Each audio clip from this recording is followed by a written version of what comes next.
are plenty of things we need to cover over here. Some people say Qur'an is one, Rasul is one. Then why different maslas? Where do these different maslas come from? We say that Beshak Qur'an is one. A hadith is of Rasul sallallahu alaihi wasallam. But are there no, leave the Qur'an aside, are there no differences in the hadith? Many hadiths different, and in one hadith something, another hadith something we mentioned earlier. So over a 23-year period, Rasulullah sallallahu alaihi wasallam sometimes gave different instructions. So you can't say that there is only one instruction. That, first of all, that is wrong. Moving on the Sahabas, there was no differences among the Sahaba. Plenty of differences among Sahaba. They used to have different opinion, because understanding the deen is something which every person understands and takes masail from there. Let me give you some examples. Sayyidina Umar radiyallahu anhu, he was of the view that if a person touches his private part, his wuzu breaks.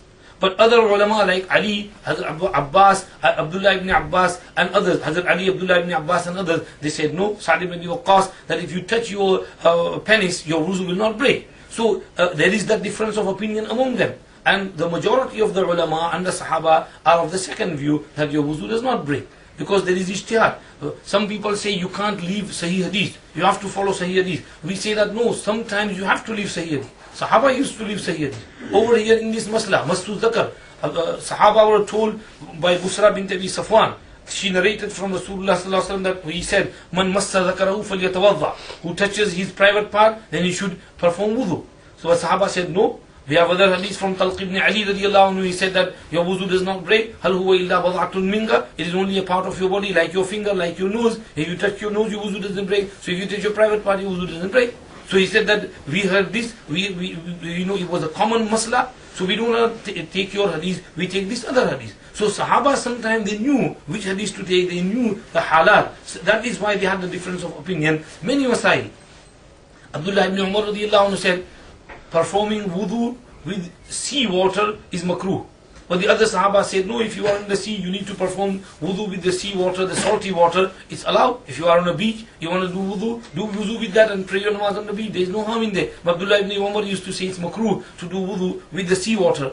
Similarly, using perfume, itr, on the day of Friday. Abu Huraira said it's wajib. But Abdullah ibn Abbas and most of the Sahaba said it's sunnah.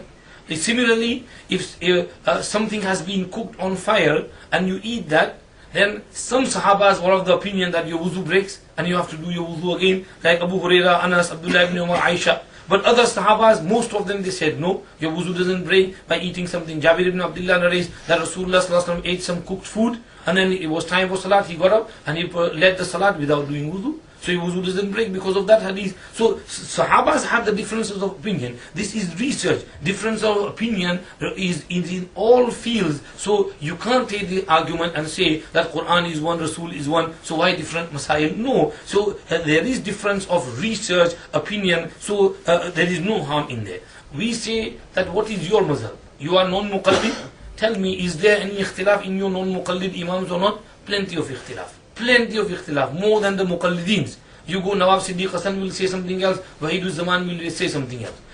Shaykh Abdul Aziz bin Baz will say something else, Nasiruddin Albani will say something else. There is plenty of ikhtilaf of opinion among them as well. They are not muttafiq on one masla all the time. Allama Shawkani will say something else, others will say. I don't want to go into detail on that. So you can't put this argument and say that madhab should be one, just one Quran, one hadith and one opinion. You can't have difference of opinion.